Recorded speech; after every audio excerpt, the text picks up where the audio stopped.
Allahumma sholli ala Muhammad. Bu, ada 3 golongan manusia yang ibadahnya sebagus apapun gak akan diterima oleh Allah. Doanya sebaik apapun, sekhusyuk apapun gak akan dikabulkan Allah. Bahkan di akhirat gak bisa menerima syafaat Rasulullah. Rungokno toh. Walaupun ibadahnya bagus, sholatnya top, bukan cuma yang wajib, sholat sunnah dikerjakan semua. Sujud luar biasa. Sekali nyosop batuk mentol telu. Berarti nyosop 2 kali batuk mentol 6. Selesai sholat gak rupa-rupa rai.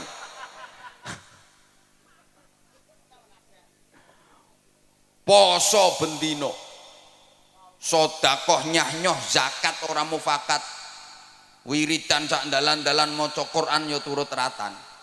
Berangkat haji tiap tahun, dia pergi umroh seminggu 5 kali.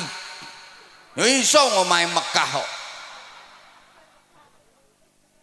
Kan omahe Mekah.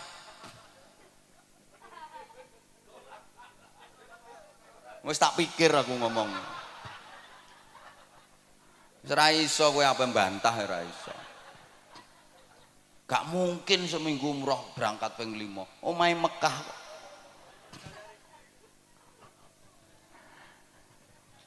Kalau masuk 3 golongan manusia ini percuma. Gak akan diterima Allah. 1, aqul walidain. Anak yang durhaka kepada kedua orang tua. Naudzubillah. Sehebat apapun anak, kalau sampai durhaka kepada orang tua, berani kepada orang tua, menentang orang tua, melawan orang tua, zalim kepada orang tua, menyakiti hati dan perasaan orang tua, menyia-nyiakan orang tua, padahal si anak hidupnya berkecukupan, kaya, orang tuanya hidup menderita, itu dia mentala. Alah wes kadung.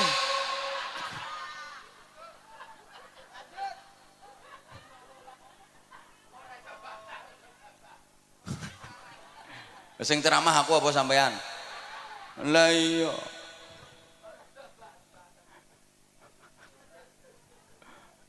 Walaupun ini anak alim,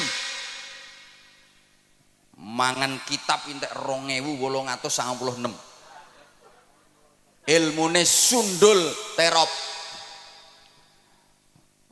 saking pintere sampai iso ngraji entut. Ngraji angin ini gampang, ngraji entut begitu tit kok.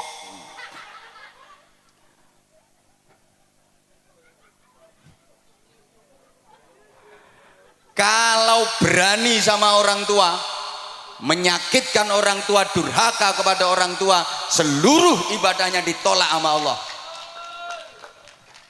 Doanya nggak akan dikabulkan oleh Allah. Bahkan di akhirat dia nggak bisa menerima syafaat Rasulullah. Walaupun secara lahiriah orang tuanya seakan-akan bersalah.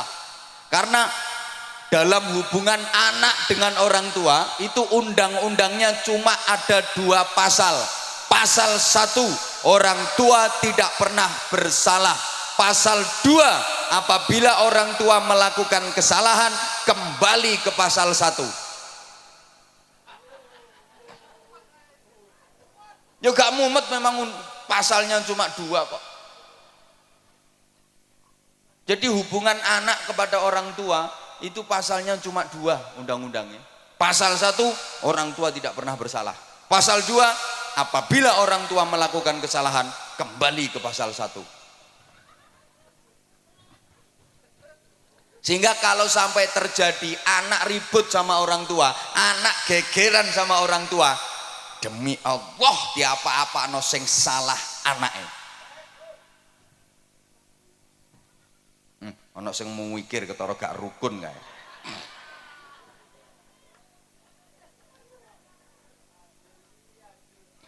Wajar. Karena nggak ada orang tua, nggak ada anak. Orang tua itu menjadi sarana, lantaran wujudnya manusia di alam dunia, betul? Boleh kene ana sing tanpa wong tua. Dadi marang bejudus teko lemah.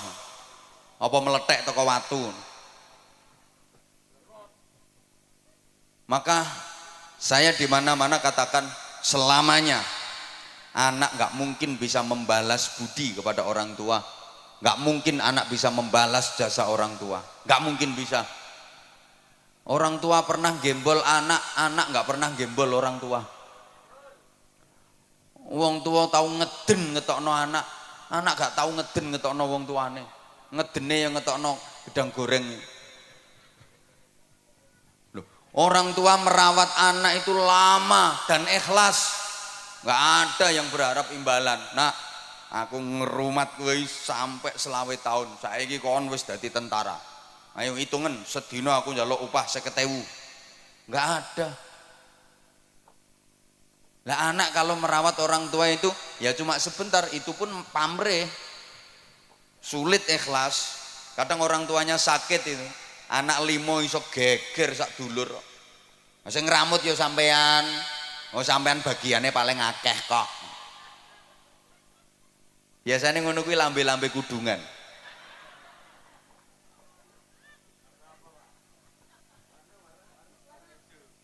Halo. Halo. Ya. Rungokno. Orang tua merawat anak itu yang diharapkan hidupnya anak. Sing diharap-harap uripe. Lah nek anak ngramut wong tua iki mek karo nunggu matine kok. Sorry ya. Orang tua itu mau gantiin sakitnya anak. Kalau anak nggak mau gantiin sakitnya orang tua. Orang tua rela menggantikan derita anak. Kalau anak nggak mungkin mau menggantikan derita orang tua. Saya udah sering kasih contoh. Orang tua itu punya anak sakit, anak masih kecil sakit. Ya Allah, nangis. Semalaman nungguin anak nggak tidur. Dia nggak rela seekor nyamuk pun menggigit anaknya, hinggap di tubuh anaknya. Ditunggoni sampai gak turu, nangis memohon kepada Allah, ya Allah biar saya saja yang gantiin sakitnya anak saya asal anak saya sehat. Tapi anak gak mungkin mau gantiin sakitnya orang tua. Maaf, ayo coba sampean misalnya punya orang tua sudah pikun, ayo sampean gelem genteni, ya Allah kula sing pikun mawon.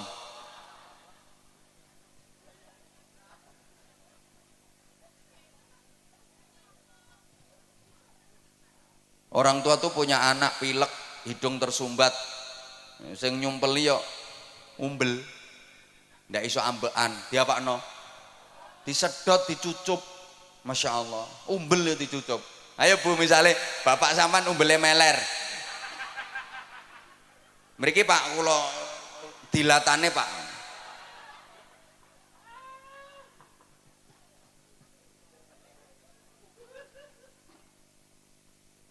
Lah orang tua itu siapa saja? Satu, abul jasad, orang tua kandung, ayah dan ibu kandung. Dua, abur ruh, yang merawat ruh, merawat jiwa, gurunya, kiainya, bunyainya, ustadz ustadzahnya. Hukumnya sama orang tua. Kalau orang tua kandung itu yang merawat jasmani, kalau guru, kiai, bunyai itu yang merawat rohani. Iki dirungokno apa ora toh? Tiga, yang ngasih pasangan hidup, mertua, sama wajib dihormat. Bu, menantu kalau nggak rukun sama mertua, ya sama itu namanya menantu yang tidak berbakti kepada orang tua, durhaka. Sama. Ada enggak? Ngacung.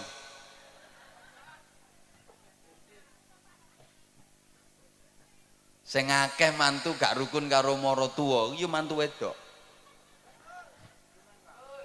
Kenapa? Mohon maaf, penting ini. Perempuan itu cenderung serakah.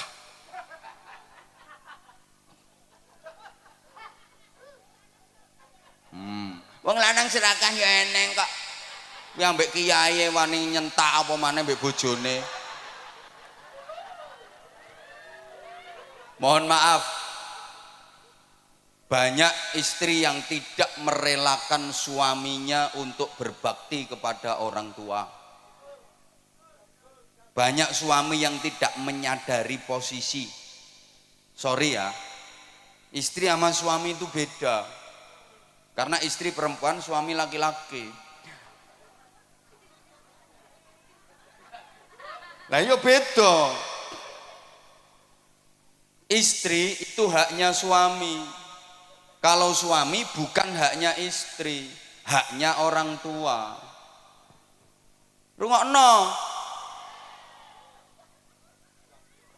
Suami itu haknya orang tua. Artinya suami harus lebih memprioritaskan orang tuanya, mementingkan orang tuanya daripada istrinya. Ya sama-sama penting, istrinya penting, orang tuanya penting, tapi perbandingannya lebih dipentingkan orang tuanya daripada istrinya. Ini kalau suami. Beda dengan istri. Istri haknya suami, bukan haknya orang tua. Karena waktu nikah sama orang tuanya sudah diserahkan total kepada suami. Maka istri harus lebih memprioritaskan suaminya daripada orang tuanya. Kalau suami harus lebih mementingkan orang tuanya daripada istrinya. Lah ini yang suka nggak diterima oleh para istri.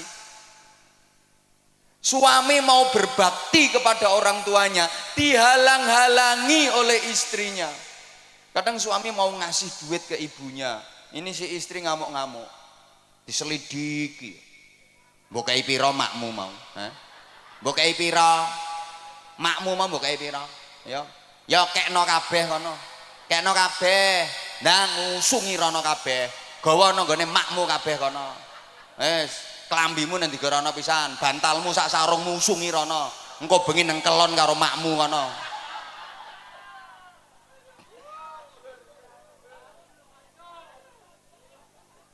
Suami mau berbakti kok dihalang-halangi. Bu, ibu harus sadar, bagi suami orang tua itu prioritas daripada istri. Bu, ikhlas nggih, relakan suamimu berbakti kepada orang tuanya. Yang orang tua suami adalah mertuamu. Maka istri solehah, calon-calon bidadari surga itu adalah perempuan-perempuan yang mengikhlaskan, merelakan suaminya berbakti kepada orang tuanya. Suaminya lebih mementingkan orang tuanya daripada dirinya sendiri. Itu perempuan-perempuan solihah, calon-calon bidadari surga. Nggih Bu nggih? Nggih Bu nggih? Jadi misalnya, Bu, suami ibu punya duit 10 juta. Nah, ibu sebagai istri dikasih 3 juta, yang 7 juta dikasihkan ibunya suami. Ikhlas nggih?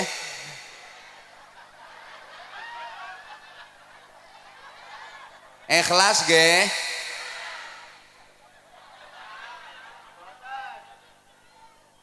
Ikhlas mboten? Mulane angel mlebu swargamu ya ngono.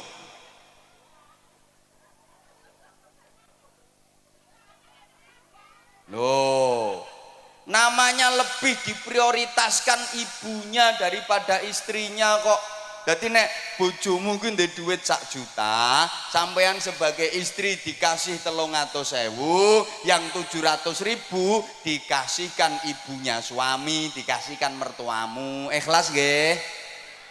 Sapa ngomong tak jotos mau?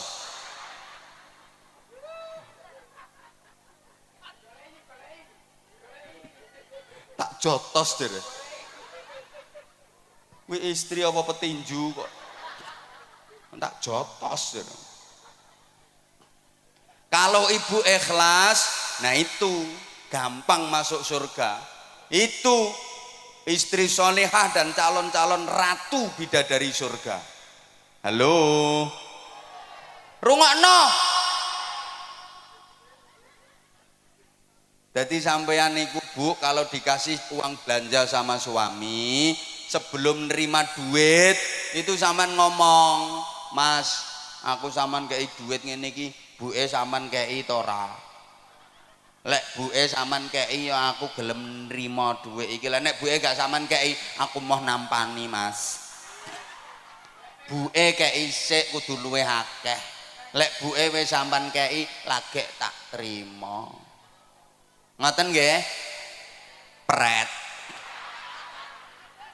Pret.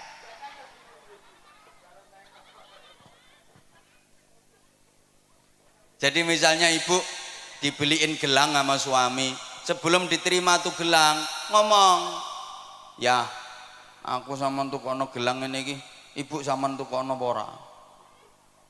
Lek ibu sampean tukono ya aku gelem. Lah nek ibu gak sampean tukono, aku mau nganggo ya, gak gelang-gelangan ra apa-apa. Penting ibu timbang aku. Ibu sing ngramut sampean, sengsara, rekoso mulai cilik gedhekno sampean, sorone ra karuan. Aku petuk sampean wis siap pakai.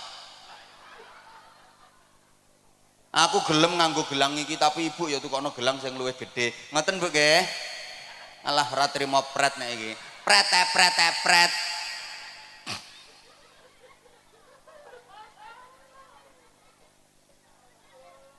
Ibu, jadi misalnya ibu mau diajak berangkat umroh sama suami, ibu harus ngomong, "Ya, aku kata dijak umroh, ibu sampean jak taga. Lek ambek ibu aku ya gelem melu ya. Lah nek ibu gak sampean jak, aku ya mau padha-padhane duwe sampean pas-pasan. Berangkat ambek ibu ae. Aku kari-kari gak apa-apa. Penting ibu timbang aku."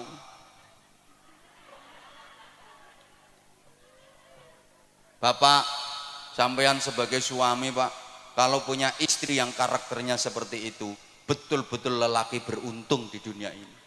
Beja-bejane wong lanang. Subhanallah. Itu istri solihah yang memuliakan suami dunia akhirat. Betul Pak. Kalau Bapak punya istri dengan tipikal seperti itu, aku pesen Pak, ramuten sing apik, jangan sia-siakan. Betul Pak.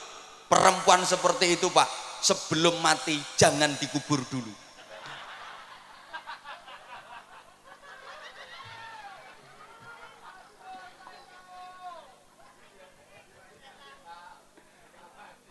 Soalnya langka.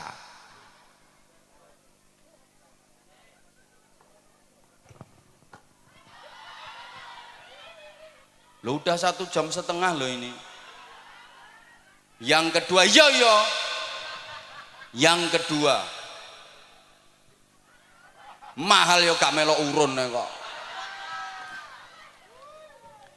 Yang ibadahnya pasti ditolak, doanya nggak mungkin diijabah, dan di akhirat nggak bisa menerima syafaat Rasulullah adalah para istri menengok. Lu memang iya kok.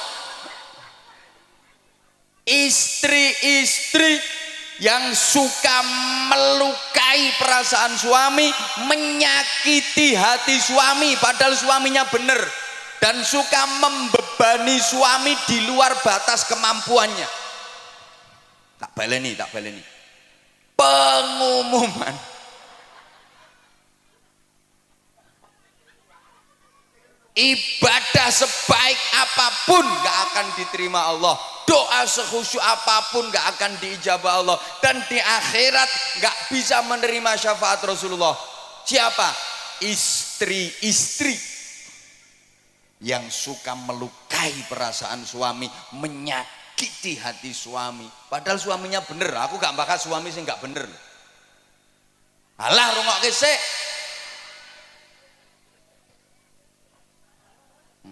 Ucul ya ben balon murah kok. Balon ucul geger ndangak kabeh. Tuku meneh 5.000 kok. Hah? Malah mek 3.000 gegerno pengajian. Halo? Halo? Bu, ini beneran loh Bu. Rasulullah pernah cerita, besok di akhirat itu ada perempuan yang wujudnya enggak wujud manusia, bentuknya enggak bentuk manusia, tapi ndasnya alah ndasnya itu ndas celeng, terus awak menengok lagi, awaknya awak khimar, wis gampangane ndase celeng awake jarang. Hi, ngeri. Ndase celeng awake jaran. Siapa itu? Ya tadi perempuan yang suka membebani suami di luar batas kemampuan. Wong suami lo penghasilannya sebulan ini lo cuma 2 juta. Nek njaluk blonjo saulan sampai 250 juta.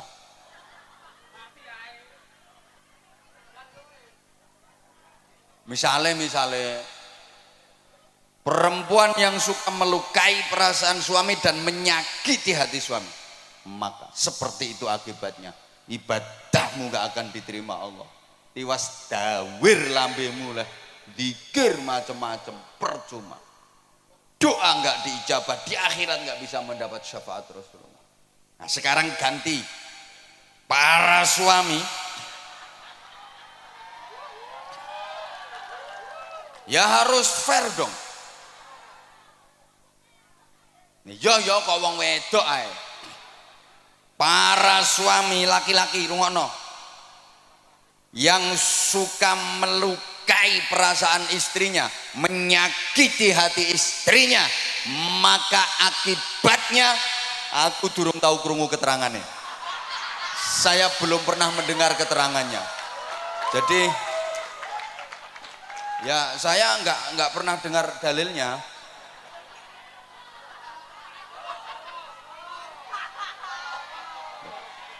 Lah nanti kalau saya sampaikan yo malah keliru kabeh.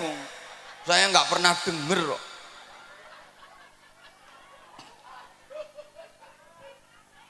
Bagusnya perempuan itu nggak perlu ngerti dalil-dalil yang kayak gitu. Marake ngelama, ngelunjak, ingkrah ndase wong lanang. Lho wong istri itu lo nggak ngerti dalil lho, suami iso kalah. Apalagi ngerti dalil, malah nyenyek wong lanang. Memang istri-istri nggak usah ngerti dalil-dalil kayak gitu, bahaya. Wong nggak ngerti dalil sing lanang kalah kok, pemane ngerti dalil. Mulane bro, sing urung rapi ya. Besok nek rapi golek wong itu sing goblok-goblok kae. Gampang dihapusi. Nek pinter-pintere gak iso ngendhalekno nyonyor kae.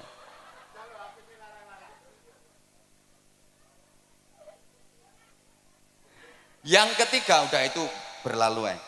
Yang ketiga, orang yang mutus silaturahim. Itu yang ibadahnya nggak akan diterima oleh Allah. Doanya nggak diijabah sama Allah. Di akhirat nggak bisa mendapatkan syafaat Rasulullah. Maka itu perlu kita hindari 3 hal tadi. Allahumma sholli ala Muhammad. Nah, selanjutnya jamaah rahimakumullah, perlu perbaikan diri. Peningkatan kualitas ibadah.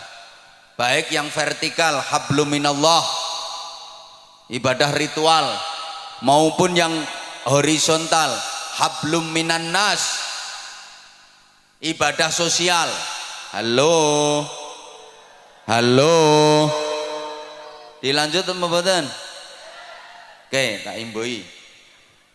Ya, ini ibarat kerja itu lembur berarti. tambahan durasi ya. Gini, ya, hidup ini harus selalu ada peningkatan dan perbaikan.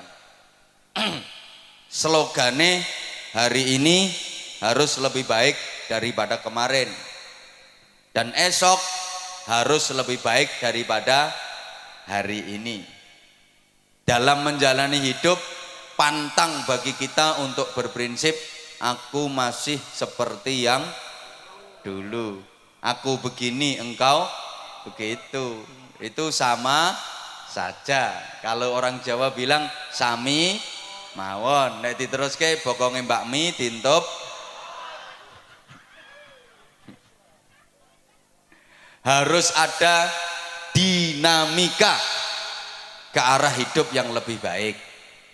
Ibu bapak jamaah rahimakumullah, pembangunan musola ini harus disertai dengan pembangunan manusianya.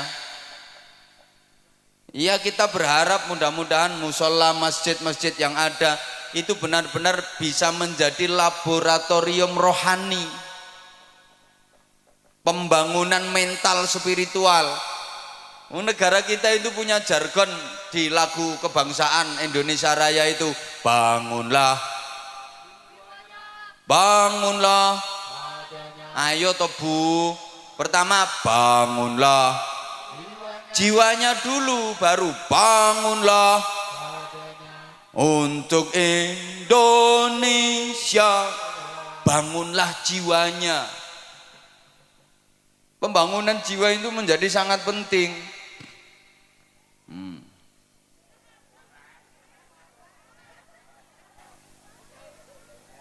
Oke. Mohon gelas ini untuk dikeletak.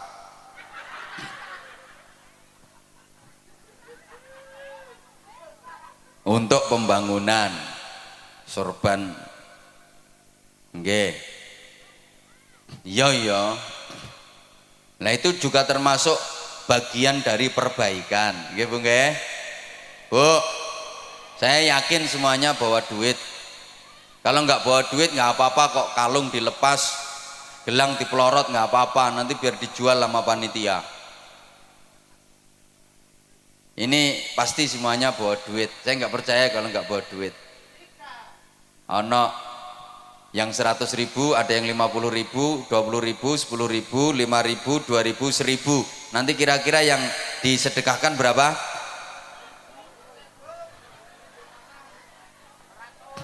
Perlu diingat, sedekah itu yang penting banyak walaupun tidak ikhlas,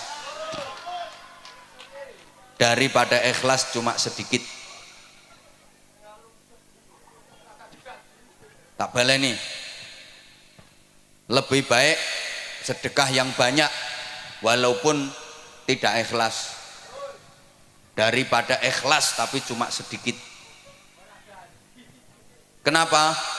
Saya berani bilang lebih baik sedekah banyak walaupun tidak ikhlas. Loh iya, daripada ikhlas tapi sedekahnya cuma sedikit.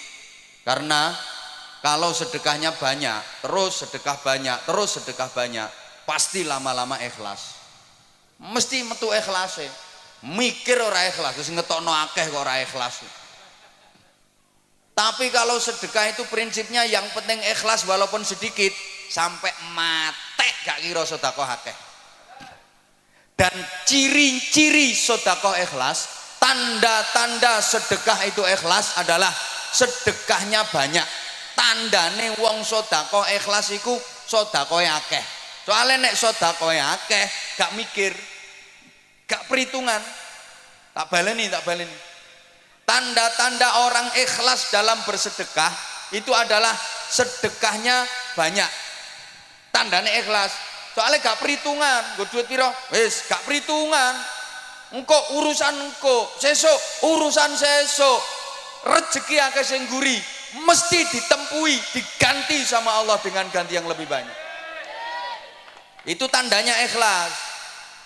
Nah, di antara tanda-tanda orang sedekah tidak ikhlas, itu sedekahnya nilainya kecil, sedekahnya sedikit, tandane wong perhitungan. Duitku karek 200, kok nek tak sedekahno 50, lak karek 150, sesuk bayar kreditan 70.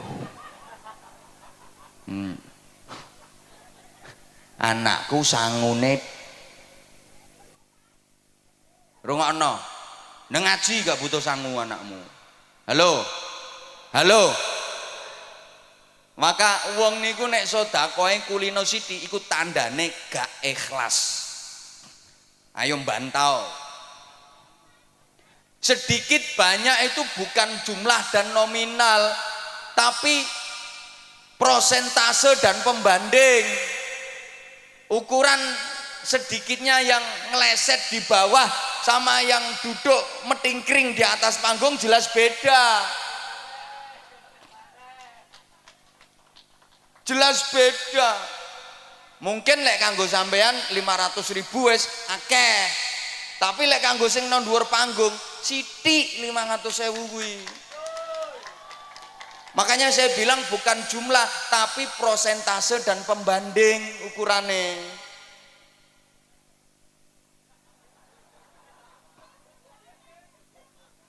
Lah iya, makanya kalau saya katakan di antara tanda ikhlas dalam bersedekah itu sedekah nominalnya banyak, nilainya banyak. Kuwi tandane ikhlas karena dia nggak perhitungan.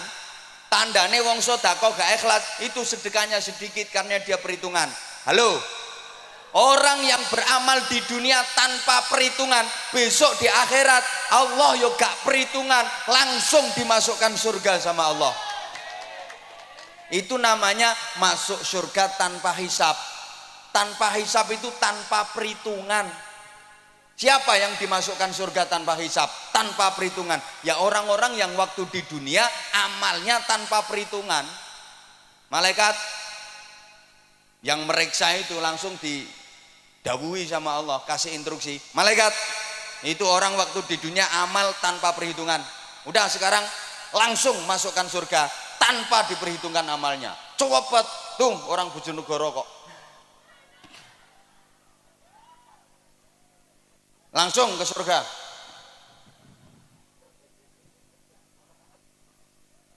Halo.